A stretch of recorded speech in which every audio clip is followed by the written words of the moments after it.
Sam's going to tell you a little bit about what God has done in his life. That we all here have a story resulting in God's glory. And some of them involve different paths. But God loves us, as we talked about. We are God's children. We're God's creation. We're made in the image of God with a mission for God, for the ultimate glory of God. And he's got a lot of people to reach because his offer is inclusive to the entire world, which is who he died for. And so in order to reach all those people, all right, guys, let's tune in a little bit.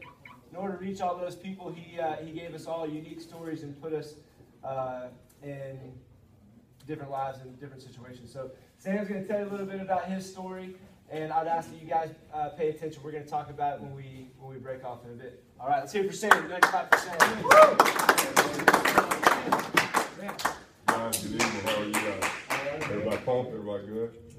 Yeah. I just want to thank Brian. Brian's an incredible guy. Met him at LA Fitness.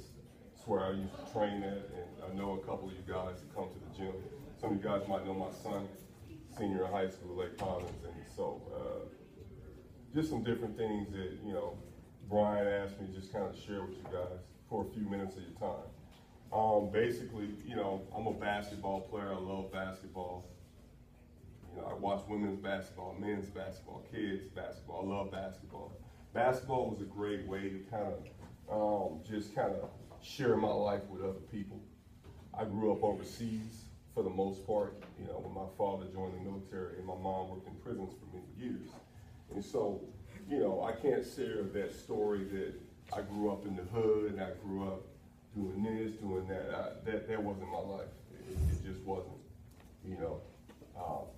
Mom from Harlem, New York. I spent many years in Harlem. I spent many years overseas, this or that. But I can't share that story. You know, so many people want to share that story, the thug life. No, I didn't have that. I grew up pretty much in a middle-class family.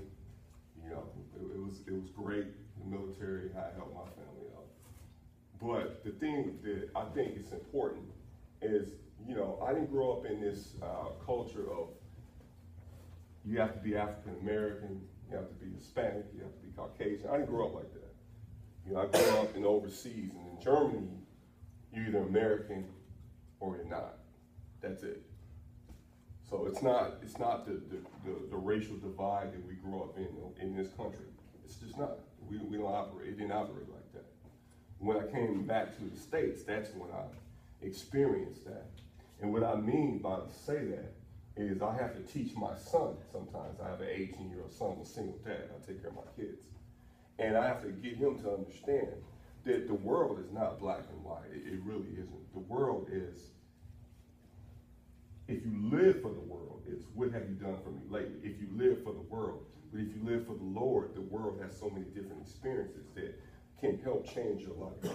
And it helped change my life. And tonight I'm just going to share with you guys just for a few minutes how it helped change my life, the good and the bad of it. And it's not to say, you know, you're going to form your own opinion. You really are.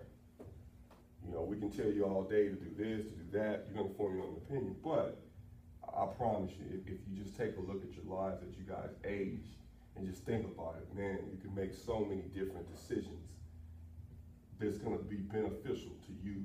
It's going to benefit your parents, your significant others, or whomever. Really, and I'm serious about that, okay? First thing I would say, you know, I played basketball. I was a high school All-State. I was a high school All-American. AAU All-American. I don't know if you guys ever played AAU. But I was an AAU All-American. I signed with Oklahoma State coming out of high school. You know, didn't care about grades. I didn't have to. No one talked to me about grades. Went to live with my coach. No one cared about districting, school districts, any of that. If you're the best player, you go over and you partner up and you go to this school to win state championships. That's it. No one cared about that. That's what we did when they sent me to Oklahoma. I went to a school, that's all we cared about, sports. Didn't know what a noun was. Still might not know what a noun is half the time. I might not. No one cared about that. Really. I mean, seriously, no one cared about that. No one cared. And I mean, I know it sounds funny that, you know, you might not know what a noun is, you might not know what a verb is, you might not know. And I'm serious. It's a really serious situation. It's really serious. And so I remember I had a teacher. I was a sophomore in high school, and we were already like top 5 in the nation. And you know, the teacher flunked me. I got like a 64. And I needed like a 68 to pass or something like that. And my coach didn't care. My coach playing in the NBA, he didn't care. He was just more like, look, you know, we can get this teacher in trouble for flunking you. I mean, that's just the reality. If you go to a big school and you're focused on sports, they don't care about anything else. So, you know, my mom, of course, she was like, no, we're not going to have that. That's not going to happen. You know, but of course, you know, everyone else was like, hey, we got to win the state championship. We're trying to build the super team. So anyways, I had to sit out. My mom didn't let me do that. I had to sit out the first couple games. You know, we eventually went on to do what we needed to do. But here's the point behind that, though. So I went on to college, didn't know what a noun was, didn't know what a verb was, didn't know any of that stuff. Had to take efficiency course as soon as I got to JUCO. You didn't know what a noun was? No, I didn't care what a noun was because no one asked me to care what a noun was. I was a star basketball player. Who cared what that was? No one cared. I didn't care because no one else cared. My teachers cared, but at the time, we were basketball players.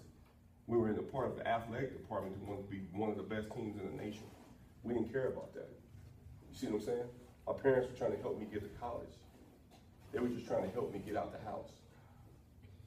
And what I'm saying is, a lot of the times, we have parents that they're first-time parents. Maybe they didn't go to church. Maybe they didn't grow up with their parents or whatever. I didn't go to church when I was a kid. I didn't. Except when I got my grandmother. I didn't know any of that. All I knew was you put a ball in your hand, you go play, and you make the best way you can and get out. That's the best way you can. I didn't go commit crimes, right? Because I was in a middle-class family, right? So I can't use that story. I was in the ghetto, like hoop dreams. I can't use that. But no one cared about that because everyone was worrying about, we're going to put some food on the table and I'm going to play basketball. And basketball was my way out. And when I say about nouns and verbs, I say that jokingly, but I say that serious because it probably could have helped me further on in my life if I would have studied, if I would have did those things. I didn't worry about studying until I was a senior in college, until I knew that my dream of playing professional basketball might be over. Now, I went on to do NBA tryouts and stuff like that, but I knew that all those years I missed, all those teachers who kept trying to talk to me, all those people like a Brian who were trying to talk and minister, I wasn't listening because I didn't care. You see? So what I'm saying to you guys is, take these little opportunities and cash in on them. Cash in on them. Because if you don't, you're going to look back. I promise you're going to look back in your life. I'm 40 years old. You're going to look back at your life and you're going to say, man, I missed out on all these opportunities. And before I leave now, I'm going to go a little in depth on what happened to me, if I can. And I don't really like to tell this. I really don't, because it's part of my life. And I don't want to embarrass my son, I don't want to embarrass my daughters, embarrass my family, but if it can help somebody else, that's what we do. Like I said, it's not an African-American thing, it's not a Caucasian thing, a Hispanic thing, it's a people thing. So I can't use the hoop dreams, all I can use is me and what happened to me. So I signed with Oklahoma State University, I felt good, knew I was going to go to the NBA. I just was like, man, I don't have to go to class, right? So on my ACT score, you needed a 21 to get into Oklahoma State at the time. I had like a 2.8 GPA, right? So I get, JUCO. I had to go to JUCO because my ACT was like an 18, right? So I signed with one junior college and I'm like, okay, great. Coach leaves. It's gonna happen to you if you do play basketball 8 times. Coach leaves. So I signed with another JUCO at Allstate, right? So I'm thinking like, okay, great. I'm playing basketball. I see the Oklahoma State shirt on, so I'm proud. Right? So I'm thinking, all right, I signed with a college, I'm excited, I'm about to go play basketball. I get there, we're top 5 in the nation. Man, there's so many guys better than me. We had 5 McDonald's All-Americans on our team. Flunkies out of NCAA Division I programs. Right? So I'm gonna say this, Brian might not know the whole thing, but I'm gonna say this. So before games, these guys, now I'm 17 in college. These guys have rituals. These guys are drinking, these guys are smoking before games, these guys are doing all this in fraternity. Everything's so cool, right? And you're thinking it's a whole nother world. You're thinking, man, I'm in college, it's the coolest thing. The cool guys were the ones that's going to class. The cool guys were the ones, we didn't have to go to class, man. I had teachers call us to go to class, wake us up. We didn't have to stand in line to get no books. You go the other way. Get your books. I had people stand in line to get your books. You don't have to do that. Because you're thinking you're an athlete, and you're thinking you're cool, and you're thinking this and this and that, right? So I keep thinking I'm so cool, and this is not what my parents taught me, right? But this is kind of the culture I adapted. Like, oh, let me do this, let me do this. So, okay. So anyways, we play JUCO ball. I get another scholarship, another place. Because after a while, once you get in the system, Oklahoma State, all these NCAA Division I's, they're not going to pick you up after a while if you just blend in. They want star students. They want people with good character. And good character doesn't mean just saying yes ma'am and no sir. Good character meaning going out, helping other people, doing the right things, doing things to help your community. I didn't understand that.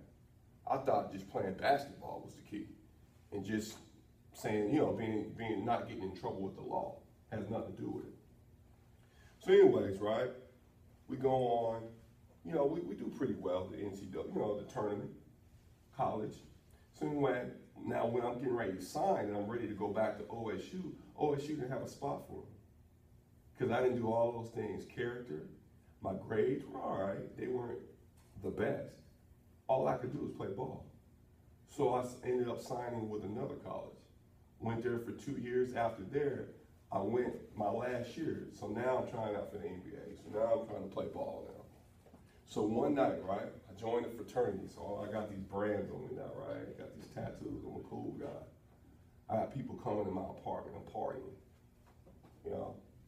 like it's nothing. One night, I'll never forget this night. 2 nights before my birthday, we're at University of Oklahoma. We're partying. We're having a great night. We get in this big fight, getting this big fraternity fight. Now, if you guys know anything about fraternity, it's cool. You're stomping around the party, but we have all these people fighting. Yeah, that's what we did.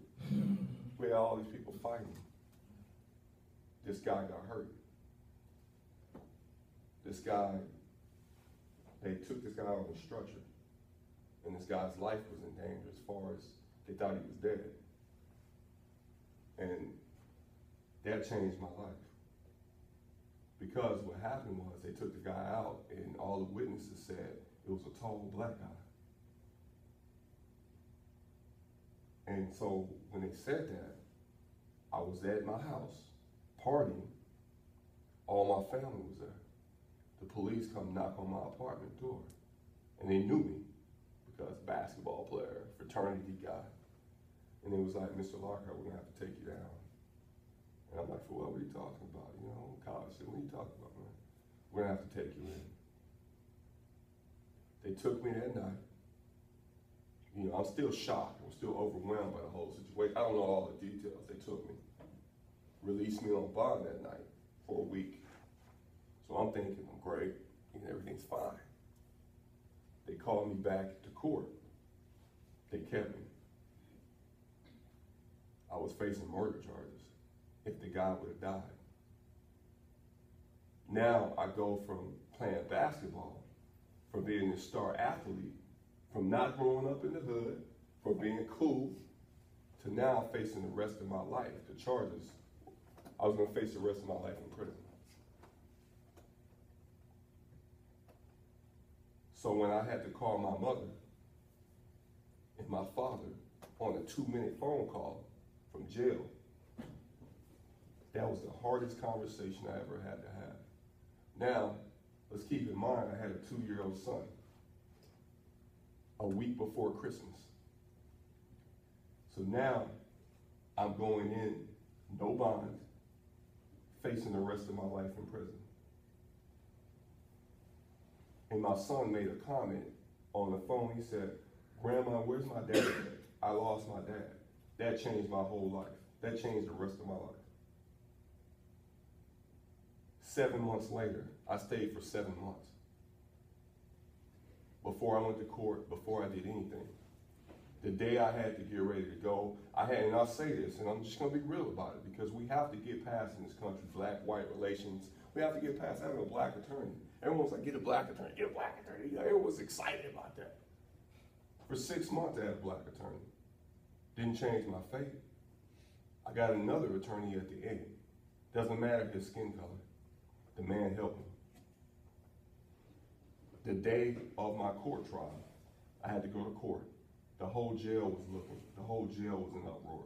TV cameras were there, everything, because you have this basketball star about to get locked up for this crime that happened in this small town no one would think about.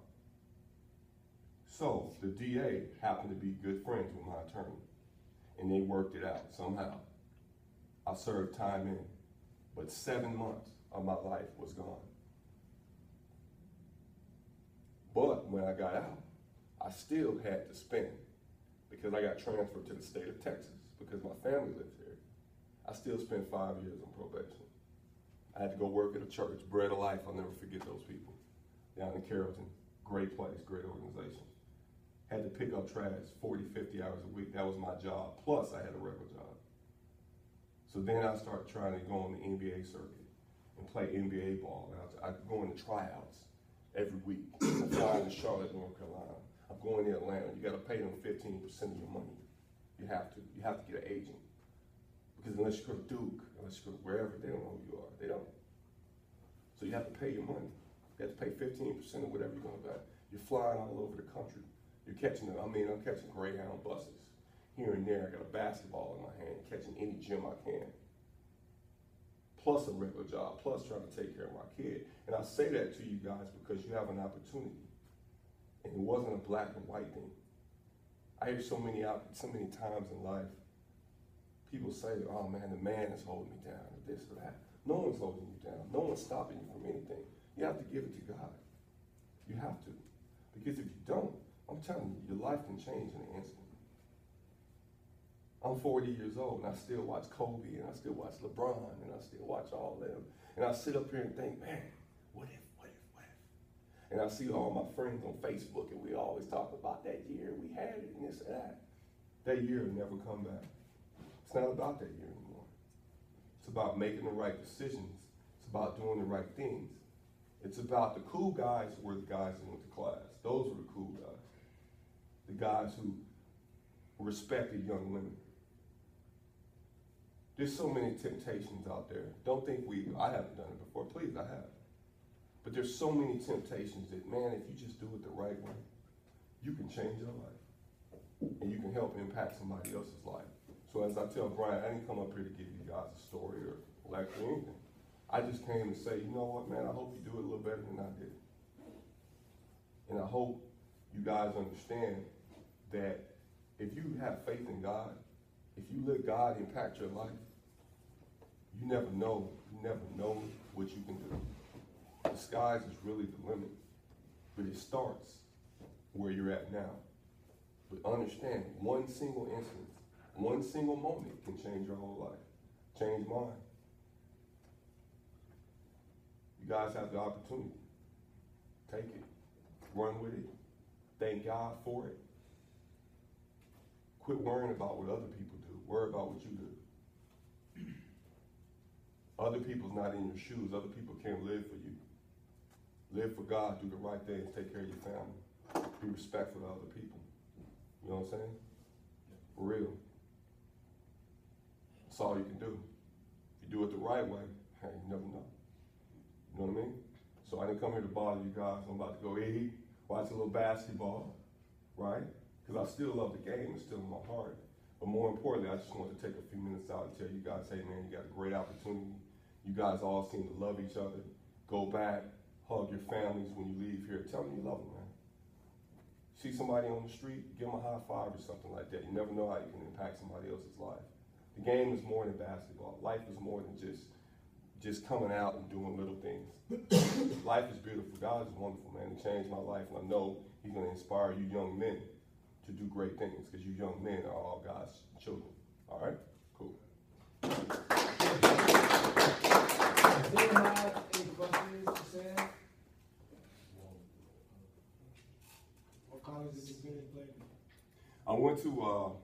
I went to Langston University my last 2 years. Basically, what happens in a process is that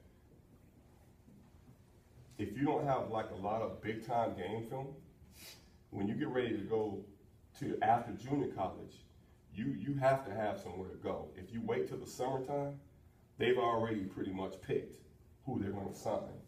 So if you're not going to be in a package deal with somebody who's big time at your school, if you're not a big time player at that time, what can you do? That's why when you're hot, you go. You just go. That's why you got to keep your image clean. You got to walk around campus doing the right things.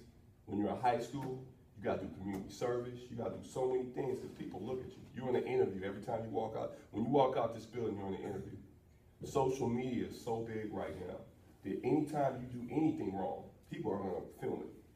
Look at Marcus Smart. Look at that situation. He's not a bad kid, but guess what happened? You can't do that. You can't touch other people. That's violence. So that's what I'm saying. So to answer your question, Langston University after that, but you got to go when you're hot, and you got to do the right things. You're always on the interview. What position you play? I played at first when I was in high school. I played center. Why? I don't know.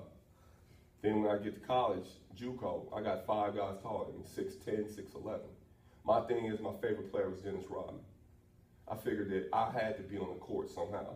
So one day I'm gonna come out and play with you guys. I ain't in bad shape, but all I want to do is rebound. So whatever you want to do is create a niche for yourself and guard that. You know, in college I had to play guard, but create a niche for yourself. They're gonna have to have you on the court somehow. Whether you're a team leader, whether you're this, whether you're that, you gotta be on the court. Because if you're not on the court, you're not gonna make a difference. So it doesn't matter. Yeah. Huh? Come to the church? No, I've been going to the Potter's house, but I met Brian. We talked, and I've seen obviously you at LA Fitness and stuff like that. And I was looking for a place for me and my son to come because I want my son to fellowship as well. Yeah. So, question. I like that shirt. You ever get a chance to play professional? What I did was I went overseas. I went to Germany and played for a season. One thing about overseas, and one thing about overseas, the game is fast. NBA is fast. When you go to tryouts, it's so fast. The speed of the game. I'll give you guys a quick story. So I was in Atlanta, right? And it was in Atlanta, have something called like shoot and run. It's like 24 hours. People, just the top-notch players play there, right? Whenever you go to Atlanta or whenever you go on for NBA trials, you go in Atlanta, right? So we're playing, we're having a great time. So when you go to an NBA tryout, first thing they're going to do for the first hour, you're going to sign in, they're going to have you shoot. You're just shooting on your own, right? Okay, so that's 8 to 9. 9 to 12, all you're doing is learning plays. After you learn plays, you go to lunch for an hour. After lunch, you play now. Court over here, winners take all over here. You got scouts in the crowd. Now, they got CBA teams, NBDL teams. I don't know if you guys know what NBDL is, all that kind of stuff. Developmental leagues, in case you don't make it to the NBA. They got different scouts there now. Obviously they're gonna have regional scouts there. They're not, players from like Duke or players from like Clemson or a big college, they really don't have to. I mean, they might play one game because they already got film. People seen them on ESPN. You're gonna have to play, right? So you sit there, you're gonna play. So you're spending all those hours learning the plays. I'm 6'6". You got guys that are 6'11". You got guys, so I'm not playing center.